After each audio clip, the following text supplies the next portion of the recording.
আজকে একটা শুভ দিন।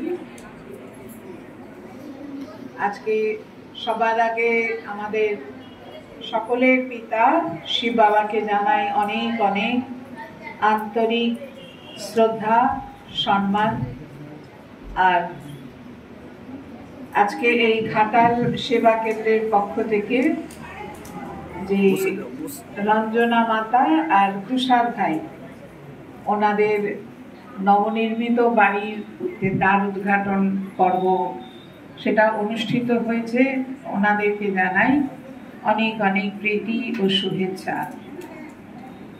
আর বর্তমান ঘাটাল সেবা কেন্দ্রের যে সঞ্চালিকা আমাদের জ্যোতি বোন, তাকেও জানাই অনেক আন্তরিক প্রীতি শুভেচ্ছা। তার সাথে সাথে আমাদের যারা সব বোনেরাই আছে, বীণা বোন, বন্দনা বোন, পূর্ণিমা বোন, মৌ বোন, তারপরে কৃষ্ণা বোন, পায়েল বোন, আর মঞ্চ পরিচালনা করছে সুজাতা বোন, এবং আপনাদের সকলকে অনেক অনেক প্রীতি শুভেচ্ছা।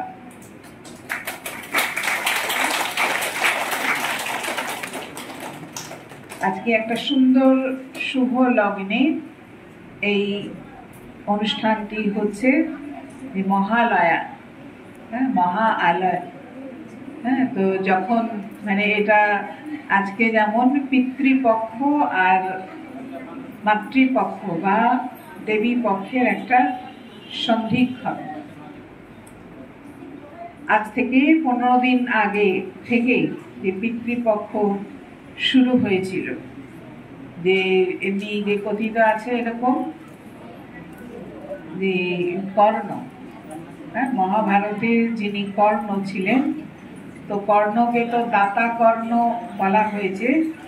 তো তিনি অনেক মানুষকে অনেক দান করেছেন, সোনা দানা হিরে মতি অনেক উনি দান করেছেন। তো কিন্তু উনি যখন দেহ ত্যাগ করার পরে স্বর্গে গেলেন, এগুলো পৌরাণিক কথা অনুসারে এরকম ব্যাখ্যা আছে। তো আমাদের জ্ঞানের দিক থেকে উন্নত মাহাত্ম্য থাকে। তো উনি যখন স্বর্গে গেলেন, তো ওখানে দেখা গেল সকলকে যেমন বিভিন্ন অনেক রকমের ব্যঞ্জন বানিয়ে তাদেরকে দেওয়া হয়েছে, ফল টল সমস্ত আহার এর ব্যবস্থা সবার জন্য আছে, সবার থালায় বিভিন্ন খাদ্য আছে, কিন্তু কর্ণের থালায় যে সোনা দানা হিরে মতি এই সমস্ত দেওয়া আছে। তো এগুলো কি করে খাবেন? সোনা হিরে মতি এগুলো কি আর খাওয়ার জিনিস? তো তখন কর্ণ প্রশ্ন হলো যে আমার থালায় এইগুলো কেন আছে? অন্যান্যদের থালায় তো বিভিন্ন ব্যঞ্জন দেওয়া আছে, তাহলে আমার থালায় এগুলো কেন? তো তখন ওনাকে শোনানো হলো যে উনি ওনার জীবিত অবস্থায় অনেক দান করেছেন, কিন্তু সেগুলো এই জিনিসই দিয়েছেন উনি, সোনা দানা হিরে মতি এগুলোই দান করেছেন। উনি জল দান করেননি, খাদ্য দান করেননি, আর পিতৃপুরুষদের জন্য উনি কোনোদিনই সেগুলোর দিকে উনি ধ্যান দেন। তো তার কারণে এখনো ওনাকে এই সোনা হিরে মতি ওনার কাছে দেওয়া হচ্ছে, ওনাদের পরিবেশনে খাদ্যের এগুলোই দেওয়া হচ্ছে। তো তখন উনি সেই দেবরাজ ইন্দ্রকে বললেন যে আমি একটু সময় চাই, যে আমি যে এই কর্ম করিনি সেই ঋণ আমি চুকাবো, তার জন্য মাতৃ পিতৃ ঋণ বা আমার পূর্বপুরুষদের এই ঋণ আমি চুকাবো, তার জন্য আমাকে একটু সময় দেওয়া হোক। তো তখন সেই কর্ণকে সময় দিলেন দেবরাজ ইন্দ্র, যে উনি আবার মর্তে এসে যে ওনার পূর্বপুরুষদের উনি জল অন্ন এইসব বিভিন্ন যেগুলো উনি দিলেন। তো সেই মুহূর্তটাকেই বলা হয় পিতৃপক্ষ, যে পিতৃপুরুষদেরকে উনি সেগুলো আবারও দিলেন। আর তর্পণ বলা হয় না, মহালয়ার দিনে মা বাবার উদ্দেশ্যে তর্পণ করে, অর্থাৎ তাদেরকে তৃপ্ত করা, তুষ্ট করা, সন্তুষ্ট করা, যে পিতৃপুরুষ যারা মাতা পিতা তাদের উদ্দেশ্যে করে। তো যেমন এখন কি হয়, বাবার কাছে যারা বাচ্চারা এসছে তারা কি করে, যেমন আজকেও আমি মেদিনীপুরে ভোগ লাগিয়ে এলাম, তো তারা বাবার কাছে ভোগ লাগায়। হ্যাঁ, যার ভাবনা থাকে যে বাবার কাছে আমার মাতা পিতার কল্যাণ হোক, তারা ভালো জীবন তাদের হোক, তো সেই উদ্দেশ্যে যারা দেহ ত্যাগ করে চলে গেছে, লৌকিকে হলে ওই তর্পণ করতো, এখন বাবার কাছে ভোগ লাগিয়ে তাদের প্রতি সেই শুভ ভাবনা সেটা তারা জানাচ্ছে এইভাবে। তো এটা একটা সুন্দর শুভ লগ্ন, মাতাজি আর তুষার ভাই, তো ওনাদের যে একটা সুন্দর ভাবনা হয়েছে, জ্যোতি বোনের সাথে আলোচনা করে এই যে একটা সুন্দর দিন ধার্য করা হয়েছে যে মহালয়ার এই পুণ্য লগ্নে আজকে একটা দ্বার উদ্ঘাটন পর্ব হলো, আর সেটাকে কেন্দ্র করে সমস্ত ভাই বোনরা একত্রিত হয়েছে। এটা মানে ঘাটাল তার আশেপাশে থেকে আসে, চাইপাট, সাগরপুর তো সবচেয়ে পুরানো, ঘাটালের থেকেও আগে সাগরপুর সেবা কেন্দ্র হয়েছে 1998-এ, আর 2003-এ বোধহয় ঘাটাল সেবা কেন্দ্র খোলা হয়েছে। তো তারপরে চাইপাট, তারপরে আরো যেগুলো কাছাকাছি, যে নানাজলেও মানে সেবা কেন্দ্র না হলে ওখানেও রাজ্য প্রশিক্ষণ রূপে ওখানেও খোলা হয়েছে, বন্দরামন ওখানে থাকে। এরকম বিভিন্ন যে এইখানকার আশেপাশে থেকে যে সবাই যে আসে, এসে সম্মিলিত রূপে সকলের স্নেহ সহযোগিতায় যে এই অনুষ্ঠানটি হয়। তো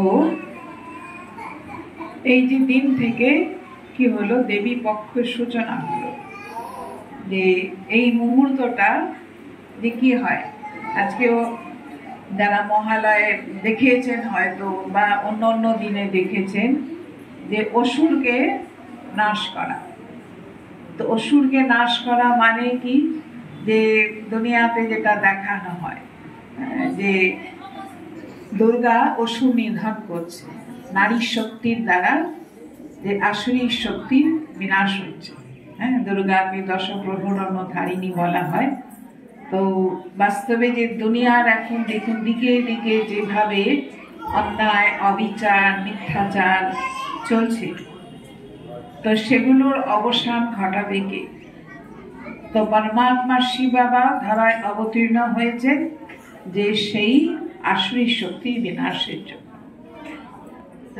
আমরা তো আসুরি শক্তি জানি না, যে আমাদের ভিতরকার যে অশুভ শক্তি, কাম, ক্রোধ, লোভ, মোহ, অহংকার, ঈর্ষা, হিংসা, হ্যাঁ, তো এগুলোর বশে এসে আজকে দুনিয়াতে কত কাণ্ডই না হয়ে চলেছে।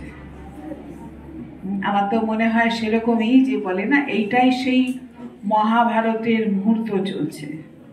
যেমন মহাভারতে দেখিয়েছে না, যে দ্রৌপদীর লাজ হরণ করছে ওইখানে সভাতে বড় বড় জ্ঞানী গুণী পণ্ডিতজন, বিশ্ব পিতামহের মতো ব্যক্তি, কৃপাচার্য, দ্রোণাচার্য, স্বয়ং দুর্যোধন দুঃশাসনের পিতা ধৃতরাষ্ট্র, হ্যাঁ, সকলে বড় বড় ব্যক্তিরা উপস্থিত থাকা সত্ত্বেও যে এই যে নারীর অবমাননা হলো, তো বর্তমান সৃষ্টিতেই কি তাই হচ্ছে না? বর্তমান সৃষ্টি এইটাই সেই মহাভারতের সময় চলছে, যে দিনের পর দিন হয়ে চলেছে।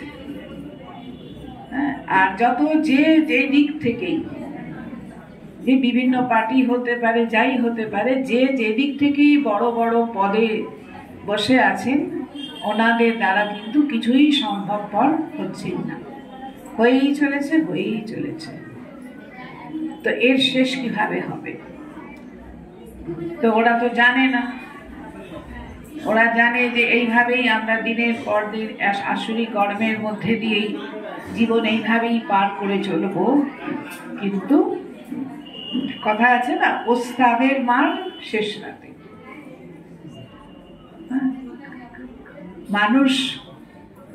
মানুষকে বাকে সাজা দিতে পারছে না, সেখানে কিছু হচ্ছে, কিন্তু দুনিয়ার বুকে যা যা অন্যায় অত্যাচার হয়ে চলেছে এগুলোর অবসান ঘটাবে। এটাও বলে সৃষ্টির অন্তিম মুহূর্ত কখন এসেছে বোঝা যাবে, যখন সৃষ্টিতে নারীর অবমাননা হয়েছে।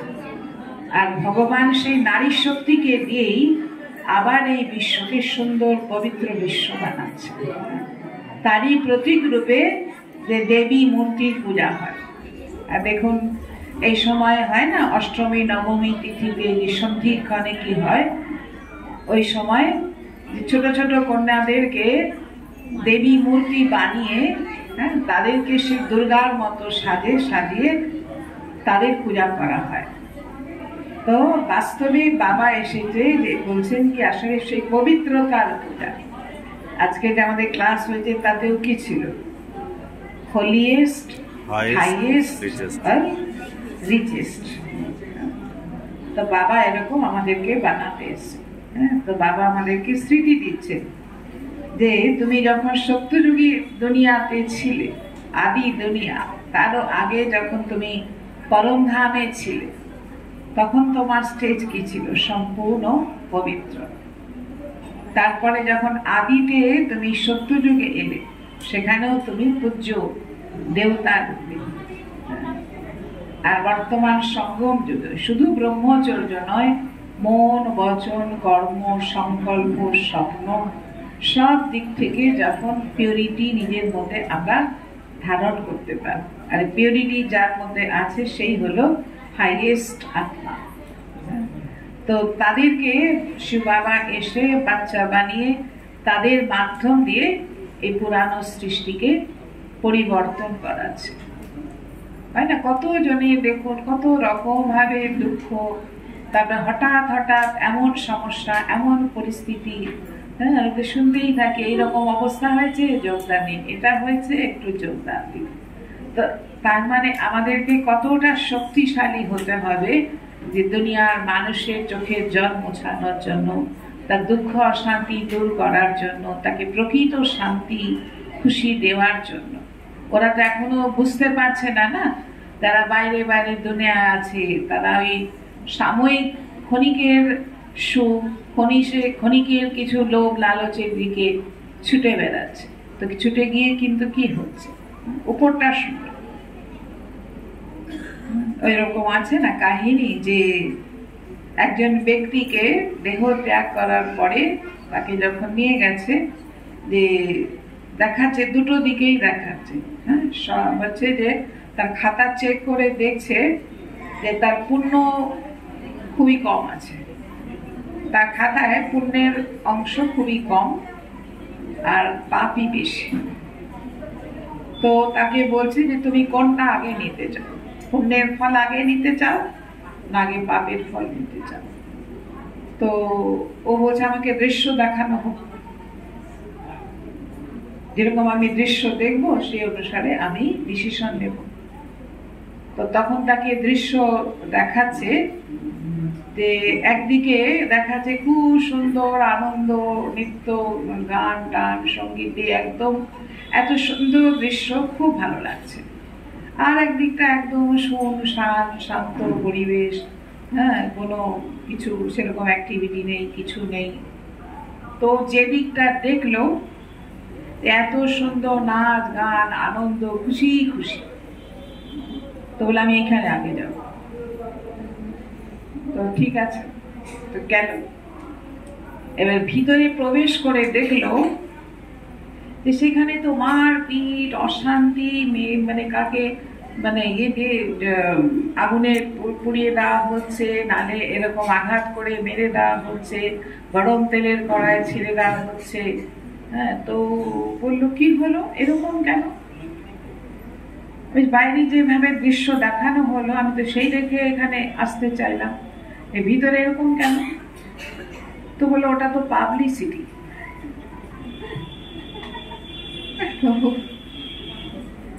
এখন দুনিয়া তো পাবলিসিটিটা খুব ভালো না, উপর উপর ভাবছে কতই না ভালো, শাদি সুদা করে ঘর বসাচ্ছে, দুদিন পরে রিটার্ন চলে আসছে। আর তা না হলে দেখা গেল রোজ মার মিলছে, অত্যাচার হচ্ছে। হ্যাঁ, পরিবারে সন্তান হয়তো একটাই সন্তান, কিন্তু সেও নিজের কন্ট্রোলে নেই, সেও দুঃখ দেয়। তো এরকম এরকম ঘটনাগুলো বর্তমানে তো এরকমই চলছে না। বাইরের পাবলিসিটি খুব ভালো, উপরের সৌন্দর্য, কিন্তু যত ডিপে যাওয়া যাবে ততই অশান্তি, সমস্যায় ভরা জীবন, দুর্ঘটনা লেগেই আছে। মানে যারা বাইরে থাকেন তারা তো আরো বেশি করে জানবে। আমরা তো সেন্টারের মধ্যে থেকেই বিভিন্ন দিক থেকে যে সমাচারগুলো আসে, বিভিন্ন জনের মধ্যে থেকে, তাতেই উপলব্ধি করতে পারি, ওটা থেকেই বোঝা যায়। তো এরকমই যেমন ভাত হয়ে গেছে, তার একটা দুটো চাল দেখলেই বোঝা যায়, পুরা ভাতকে তা দেখতে হয় না, তো তাতেই বোঝা যায়। তো এরকম একটা দুটো ঘটনা যখন কানে আসে, আরো বিভিন্ন দিকের সমাচার, তো আপনা আপনি বোঝা যায় যে দুনিয়া এখন কোন দিকে এগিয়ে চলেছে। বাইরে থেকে ওইরকমই বললাম যে অনেক অনেক ভালো কিছু, দিন প্রতিদিন এমন এমন সুন্দর সুন্দর আবিষ্কার হচ্ছে, এমন এমন হাতের কাছে সুযোগ সুবিধাগুলো এসে যাচ্ছে যেগুলো আগে ছিল না। অনেক মুশকিল করে, অনেক কষ্ট করে যেগুলো আজকে মানে পেতে হতো একটা সময়, কিন্তু আজকে এত সহজ প্রাপ্য হয়ে গেছে, কিন্তু তবু খুশি নেই, আনন্দ নেই, শান্তি নেই। তো এই যে দেবী পক্ষ, এই দুর্গা পূজা আমাদেরকে সেই বার্তাই দিচ্ছে যে ভারতে তো এমনি কথায় বলে যে 12 মাসে 13 পার্বণ, বাকি বাংলার মধ্যে দুর্গা পূজা একটা প্রসিদ্ধ উৎসব, তাই না? দুর্গা পূজার মাধ্যম দিয়ে যে শিব বাবা, যে দেখবেন যে দুর্গার যে 10 হাতে যে অস্ত্র দেখানো হয়েছে, তো তার মধ্যে সব অস্ত্র প্রয়োগ করে করে লাস্টে ত্রিশূল দিয়ে দুর্গা সম্পূর্ণরূপে অসুরকে বধ করেছে। তো আমাদের কাছে এই 3 কাল 3 লোকের জ্ঞান যে বাবা আমাদেরকে দিচ্ছে, তো শিব বাবা আমাদের মধ্যে যে শক্তি দিচ্ছে, যে নলেজ তো আছে, বাবা বলে নলেজ আছে কিন্তু তলোয়ার আছে, তার ধার দরকার। তার ধার হলো মেডিটেশন, যোগের শক্তি। যোগের শক্তি যত আমি 4 দিক থেকে মনকে সরিয়ে এনে একের দিকে যখন বুদ্ধিকে একদম স্থির করব, এই যে আমাদের ভাই আর মাতা যাদের গৃহপ্রবেশ হলো আজকে, তো এই যে পবিত্র গৃহস্থ ভাবলে না, গৃহস্থ আশ্রম, তো এইরকম ঘর গৃহস্থের মধ্যে থেকেও এর একটা লক্ষ্য আছে যে না, আমি বিকেদেরকে নিয়েই এই অনুষ্ঠান করব। লৌকিকের ভালে এসেছে, কিন্তু বাবার বিধি অনুষ্ঠানে সেই বিধিসম্মত ভাবেই আমরা এটা করব। তো এই যে ভাবনা, এইরকম পবিত্র প্রবৃত্তি বানিয়ে নিজের অন্তরকে সম্পূর্ণ যুগে যখন আমরা বাবার কাছে সঁপে দিই, সেই রকম জীবন নিজেকে তৈরি করব, নিজে শক্তিশালী বানাবো, তো আমার তো জীবন পরিবর্তন হবেই, আমি তো সেই শ্রেষ্ঠত্ব লাভ করবই, আর আমার কারণে অনেক অনেক মানুষের এই সারা সৃষ্টির দুঃখ মোচন হবে। আর বলছে না যে সবাই অপেক্ষা করছে অ্যাডভান্স পার্টি প্রকৃতি, যে তোমরা কত তাড়াতাড়ি তৈরি হবে। বাবা তো চাইলে এখানে 1 মিনিটেই করে দিতে পারে, সেকেন্ডের খেল। তো সেই জন্য এই সময়গুলো, এই যে কাল থেকে কি হবে প্রথমা, তো এরপর থেকে এই যে 10 দিন, 10 দিনে দিনে কি হয়, বিজয়া দশমীর দিনে কি হয়, কোথাও কোথাও রাবণ জ্বালানোর প্রথা আছে। আর এই দিনটা থেকে বিজয়া দশমীতে সবাই কি করে, একে অপরের কাছাকাছি আসে, ঘরে যেই আসুক তাকে খালি মুখে পাঠায় না, তাই না? মিষ্টি মুখ করায়, আলিঙ্গন করে, ছোটরা বড়কে প্রণাম করে। তো এগুলোর মাধ্যম দিয়ে যে এই বার্তায় বোঝানো হয় যে আমরা 10-এর উপরে, এই 5 বিকার 5 প্রকৃতির উপরে যখন সম্পূর্ণ বিজয়ী হয়ে যাচ্ছি, তখন আমাদের পারস্পরিক সম্পর্ক এত মিঠা হবে, এত সুন্দর হবে, একে অপরে এত কাছাকাছি আসতে পারবো অন্তর থেকে, শুধু বাহ্যিক রূপে কাছে কাছে না, অন্তর থেকে আমার সঙ্গে অন্যের যখন সংস্কারে সংস্কার মিলিয়ে চলবো, সুন্দর জীবন বানাবো। আর তারপরেই কি হয়, দুর্গা পূজার পরেই লক্ষ্মী পূজা আসে, তাই না? তো এরকমই যখন সুন্দরতা নিজেদের মধ্যে এসে যাবে, সম্পূর্ণ বিজয়ী যখন আমরা হয়ে যাব, তো তখনই এরকম লক্ষ্মী নারায়ণের সুন্দর দুনিয়া আসবে, আর তারা আবার রাজগদ্দিতে বসবে, তার প্রতীক রূপে আবার দিওয়ালি হয়। তারপরে ভাইফোঁটা, সেই স্মৃতি তিলককে আমি যে আত্মা, সেই পাক্কা করা। দেখুন আজকেও যে কোনো অনুষ্ঠানেই হয় যে দীপ প্রজ্বলন করা হয়, চন্দনের টিকা লাগানো হয়, তো এগুলো কি যে আমাদেরকে পুনর্বার স্মৃতি দেওয়া, যে আমি যে ভ্রুকুটির মাঝখানে উজ্জ্বল জ্যোতি সীতারা, তো কপালে দীপক জ্যোতি দিয়ে টিপ লাগিয়ে আর জ্যোতি জাগিয়ে, যে এটা আমরা আবারও একে অপরকে স্মৃতি দিই। এই স্মৃতি দ্বারা আমরা এই মুহূর্তে যে সুন্দর যে কয়েকটা দিন যে কাটবে, সব দিনই আমাদের সুন্দর, বাকি এই দিনগুলো যে বার্তা আমাদেরকে দেবে যে হ্যাঁ সে মহালয়, যে মহা যে দিন, সেই এতে আমরা যাচ্ছি, সেইখানে যাওয়ার জন্য আমাদেরকে বাবা আমাদের হাতে সেই বিভিন্ন যে ওগুলো তো স্থূল অস্ত্র দেখিয়েছে, আসলে জ্ঞানের অস্ত্র শস্ত্র, এর মিনিং গুলো খুব সুন্দর। এখন ব্যাখ্যা করতে গেলে সময় লাগবে, যে দুর্গার হাতে যে বিভিন্ন অস্ত্র শস্ত্রেরও সুন্দর সুন্দর মিনিং আছে। তো এইগুলোর দ্বারা আমরা, এই জ্ঞানের অস্ত্র শস্ত্রের দ্বারা আমরা প্রকৃত রূপেই যেন নিজেদের মধ্যেকার অশুভ শক্তিকে নাশ করতে পারি, তবেই আমরা পুরানো সৃষ্টির যে অরাজকতা অন্যায়, সেগুলোর থেকেও আমরা নিজেদেরকে মুক্ত করে সকলকেই মুক্ত করতে পারব, করে আবার সেই সুন্দর স্বর্গ সৃষ্টির স্থাপনা হবে। ঠিক আছে, ওম শান্তি।